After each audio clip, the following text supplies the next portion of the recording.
Hello, citizens of the internet. In this part 3 of my e-series on endometriosis, I am going to talk about medical management of endometriosis.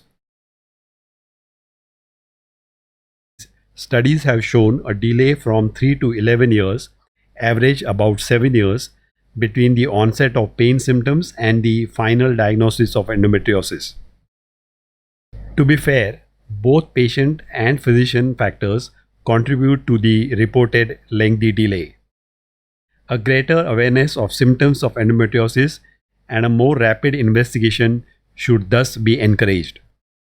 Work is also going on in finding various biomarkers which could help in early diagnosis, which is the key to successful management.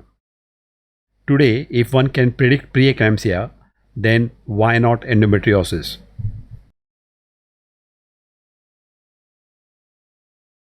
The modern mantra should be catch them young when they are adolescents, start treatment early to reduce the disease burden.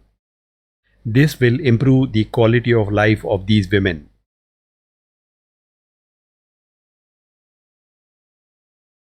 Recent studies on harvested endometrial cells from menstrual blood of adolescent girls born in high-risk families has revealed an important finding.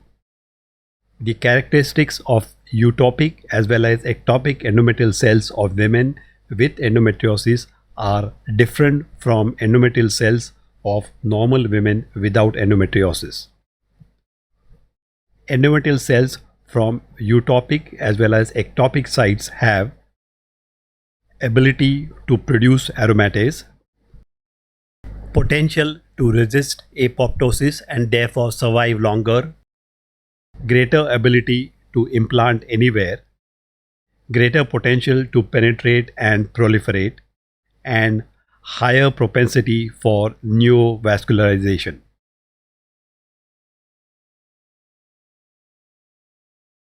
Management of endometriosis rests on three pillars: medical, surgery, which is primarily fertility enhancing and performed endoscopically, and of course assisted reproductive techniques. The most important point to remember is that medical treatment is mainly indicated for treatment of pain due to endometriosis and not infertility. It is ineffective for endometriosis related infertility and should not be offered. Having said that medical management is given mainly for amelioration of pain, the next logical question is what causes pain in endometriosis? Along with increased levels of estradiol and PGE2, studies have shown role of cytokines, especially interleukin 1 beta and angiogenic factors like vascular endothelial growth factor VEGF in inducing COX2 expression and increased prostaglandin production in endometriotic implants. Growing evidence also suggests a role of progesterone resistance in women with endometriosis. Progesterone is important for activation of a key enzyme called 17-beta hydroxysteroid dehydrogenase 2, which helps in converting estradiol to estrone, which is less biologically active. Thus, increased production of estradiol and decreased clearance leads to the growth of endometriotic tissue. Some of the indications for medical treatment of endometriosis are dysmenorrhea, dyspareunia, pelvic pain thought to be due to pelvic endometriosis, temporary relief of pain in women awaiting IVF, recurrence after surgical treatment of endometriotic implants, and patients who need long-term management. Does severity of endometriosis have any impact on medical management in young patients? Well, it does. Medical treatment of minimal or mild endometriosis has not been shown to increase pregnancy rates.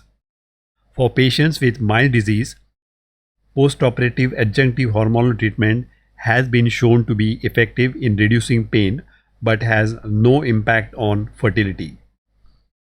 Moderate to severe endometriosis should be treated surgically and not medically alone. Now I will discuss various treatment options for pelvic endometriosis. First, role of NSAIDs. Despite inconclusive evidence regarding effectiveness of NSAIDs in controlling endometriosis related pain and negative gastrointestinal side effects profile, a trial of NSAIDs is the most common first intervention in patients with pelvic pain. COX-2 inhibitors are used for temporary relief of pain, especially in adolescent girls thought to have endometriosis who are not ideal candidates for hormonal therapy or surgery. If NSAIDs do not provide adequate relief, next line of treatment is use of hormonal agents. First, I will illustrate how hormonal treatment works. High doses of progestogens leads to conversion of endometrial stroma to decidua. This results in tissue necrobiosis. This is finally replaced by fibrous tissue and ultimately the ectopic lesion is absorbed, leading to healing. The first hormonal treatment regimen introduced was use of combined oral contraceptive pills. Continuous, non-cyclical administration of combined oral contraceptive pills, omitting the placebo menstrual tablets, for 3 to 6 months helps avoid any menstruation and associated pain. Low-dose estrogen oral pills containing third or fourth generation progestogens should be used. The mechanism of action of pills is as follows. Besides their action on HPGA, combined oral contraceptive pills have been shown to downregulate cell proliferation and increase apoptosis in the ectopic endometrium. Cost, ease of administration, and tolerability are some of the key features that have made their use popular. Another major advantage of COC pills is protection against risk of epithelial ovarian cancer. Remember, women with endometriosis are at an increased risk of epithelial ovarian cancer. Next, I will discuss use of GnRH agonists, which is also known as pseudomenopause therapy. GnRH agonists produce hypogonadotrophic hypogonadic state by downregulation of the hypothalamo-pituitary gonadal axis. Goserelin and leuprolide acetate are the commonly used agonist agents. Their efficacy is limited only to pain suppression, which is seen in 85 to 100% of cases. The pain relief is believed to persist for 6 to 12 months after cessation of treatment. Treatment is usually restricted to monthly or 3-monthly injections for 3 to 6 months only. GnRH therapy has also been proven to relieve the pain and bleeding associated with extrapelvic distant endometriosis. What are their side effects? Long-term administration of GnRH agonists for greater than 6 months can cause loss of trabecular bone density, leading to osteopenia or osteoporosis. To prevent this, add-back therapy using low-dose estrogens alone or estrogen-progesterone combination has been recommended. Even without add-back therapy, bone density is restored by 2 years after cessation of therapy. Other prominent adverse effects include hot flashes and vaginal dryness. One more thing, GnRH agonists must not be used as first-line treatment for adolescent girls less than 16 years of age as per ACOG guidelines. This is because they may not have reached their maximum bone density.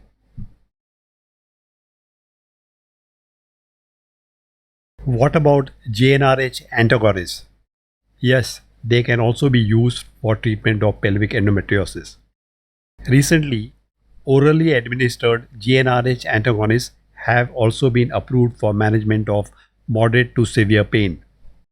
Having a lower degree of hypoestrogenemia, lack of flare-up effect, and a better tolerance than GnRH agonists, they offer great potential in the treatment of pelvic endometriosis. Elagolix is an orally administered GnRH antagonist given in the dose of 150 to 200 milligrams once or twice per day. It can be taken for up to 6 to 24 months. It should be started within 7 days from the onset of menses to exclude pregnancy. Remember, one must use the lowest effective dose. Unfortunately, it is not as yet available in India, and of course, cost would be another factor to consider. Now, I will talk at length about Dynogest, which is currently the preferred drug used for medical treatment of endometriosis. It is a synthetic oral progestin which is highly selective for progesterone receptors. It is lipid friendly and has less androgenic side effects. It is contraindicated in undiagnosed vaginal bleeding and during pregnancy and lactation. Hence, all patients on Dynogest should be advised non-hormonal backup contraception. It is also contraindicated in patients with thromboembolic disorders and cardiovascular disease. Mechanism of action of Dynogest is as follows. Inhibition of PGE2 and aromatase enzyme contributes to the therapeutic efficacy of Dynogest. It thus lowers estrogen levels, inhibits vascular proliferation, inhibits angiogenesis, and promotes apoptosis, leading to healing of ectopic endometrial implants. Dynogest is given in the dose of 2 mg oral tablets daily for 2 to 3 months. It can be started on any day of the menstrual cycle. One can restart after a gap of 1 month. Cyclical administration, that is 3 weeks on and 1 week off, has also been found to be effective. Combined oral contraceptive pills containing 2 mg of Dynogest can also be used. They are now available. Dynogest is well tolerated. The only side effect is irregular or breakthrough bleeding, which improves over time. Breakthrough bleeding, if present, can be treated with oral estrogen administration. Menstruation resumes within 2 months of stopping the drug. Recent studies have shown that long-term use of Dynogest for 15 to 18 months is safe.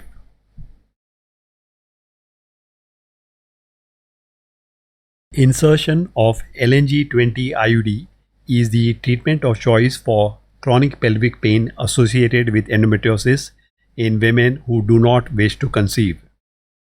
Its exact mechanism of action is unclear. The LNG IUD delivers significant amounts of levonorgestrel, that is 15 to 20 micrograms, into the peritoneal fluid, clearing up the local effect on endometriotic implants. Advantages of LNG IUD are low cost therapy and fewer side effects than other progesterogenic agents.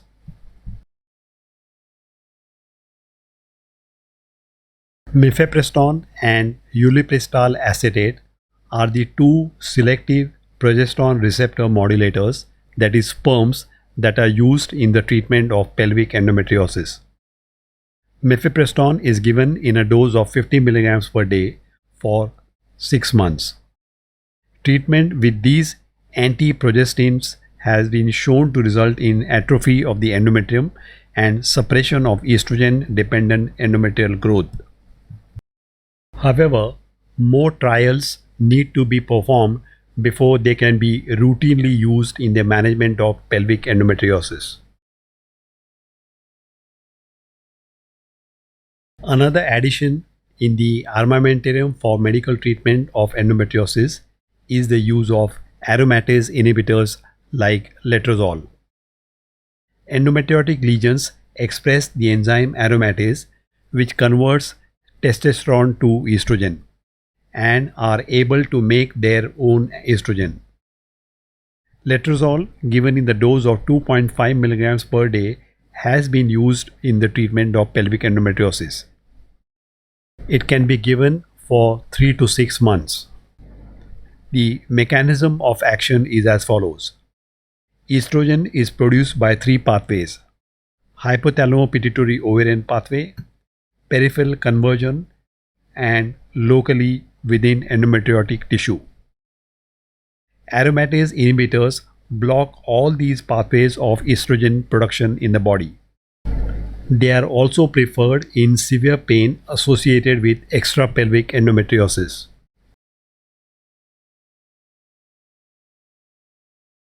Let us now consider some of the merits and demerits of medical management. Advantages of medical treatment are: avoids risk of damage to pelvic organs during surgery, avoids risk of postoperative adhesion formation, treats implants not visualized during surgery. On the other hand, the disadvantages of medical treatment are: side effects of different medications, high recurrence rates after discontinuation of the drugs, no effect on existing adhesions, no effect on endometriomas of the ovary. Treatment involving suppression of ovulation also prevents pregnancy during the treatment period. And of course, as said earlier, medical treatment has no effect on infertility. How do all these different treatment regimens compare? Studies have shown that all these treatments have similar clinical efficacy in terms of reduction of pain related to symptoms and duration of relief. Since the diagnosis of pelvic endometriosis is often presumptive, the question that arises is, can one give medical treatment for pain management empirically? The answer is emphatic yes. ASHRAE 2018 guidelines recommend clinicians to counsel women with symptoms presumed to be due to endometriosis thoroughly and to empirically treat them with adequate analgesia, combined oral contraceptive pills, GnRH agonists, or progestogens. Having discussed all these medical treatment regimens, the question that arises is, are we satisfied with the drugs that we have at our disposal for medical management of endometriosis? Obviously not. The search for that wonder drug which gives long-lasting pain relief and does not affect fertility potential continues.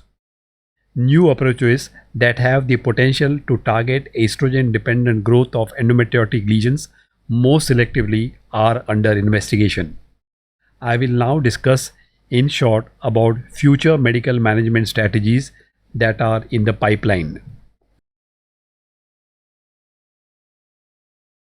Some of the future treatment regimens that I am going to talk about are anti-angiogenesis factors, tumor necrosis factor alpha blockers, statins, peroxisome proliferator activated receptor gamma ligands, PPAR gamma, and petoxyphylline. First, I will talk about VEGF inhibitors.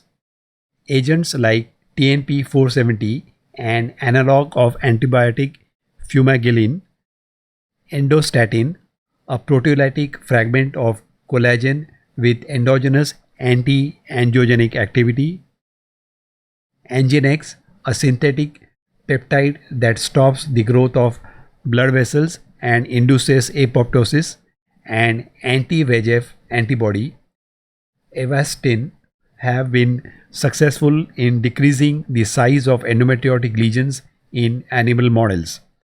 However, no data is available for their use in humans.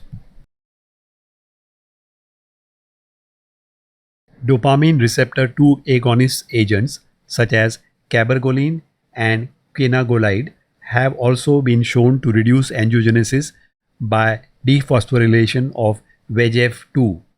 Studies have shown their effectiveness in inhibiting angiogenesis and reducing the size of endometriotic lesions.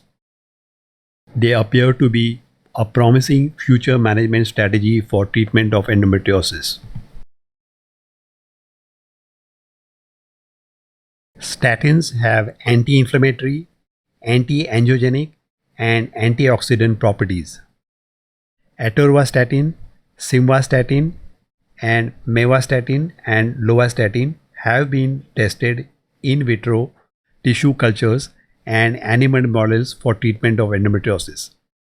They offer another potential therapeutic agent which could be used in the treatment of endometriosis. Tumor necrosis factor alpha is a pro-inflammatory cytokine and its levels have been found to be elevated in the peritoneal fluid of women with endometriosis.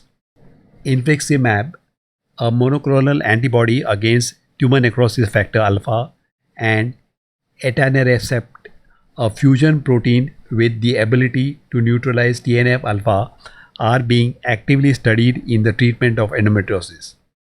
However, more studies are needed to fully understand the scope of these agents in the management of endometriosis. PPAR gamma ligands have anti-inflammatory properties and reduce estrogen biosynthesis by inhibiting aromatase enzyme. In animal models, rosiglitazone and pioglitazone reduce the volume, weight, and size of endometriotic lesions. Human studies are underway. However, there are concerns about the possible risk of myocardial infarction and cardiovascular side effects of rosiglitazone. Pentoxifylline has tumor necrosis factor alpha blocking properties, suppressing the release of inflammatory mediators. In mouse models with endometriotic lesions, pentoxifylline was successful in improving fertility and reducing the size of the lesions, but studies in humans have not corroborated these findings. Therefore, current evidence does not support the routine use of pentoxifylline in endometriosis related pain or infertility, and more research is needed. Is there any role for dietary restrictions in endometriosis management? There are no dietary recommendations for prevention or treatment of endometriosis. One study reported that a low risk of developing endometriosis was associated with high intake of green vegetables and fruits, and an increased risk with intake of beer or other red meat or ham.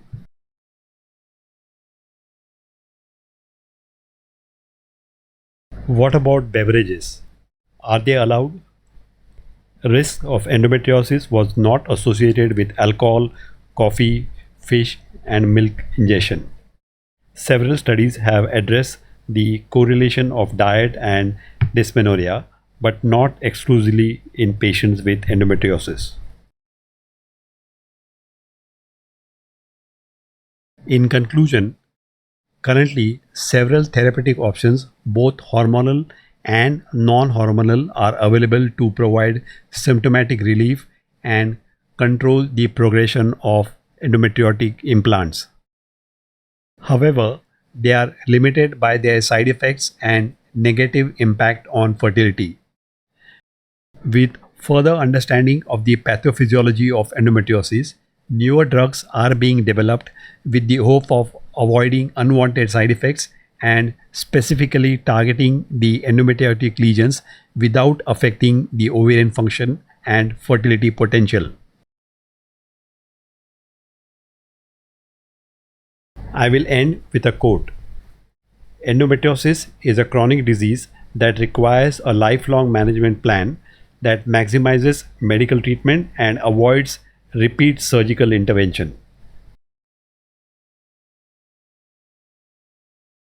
And in the end, if you have liked this presentation and want to listen to more such presentations on obstetrics and gynecological topics, I request you to watch my very popular YouTube channels Ajit Firkud and Modern OBGYN. Thank you.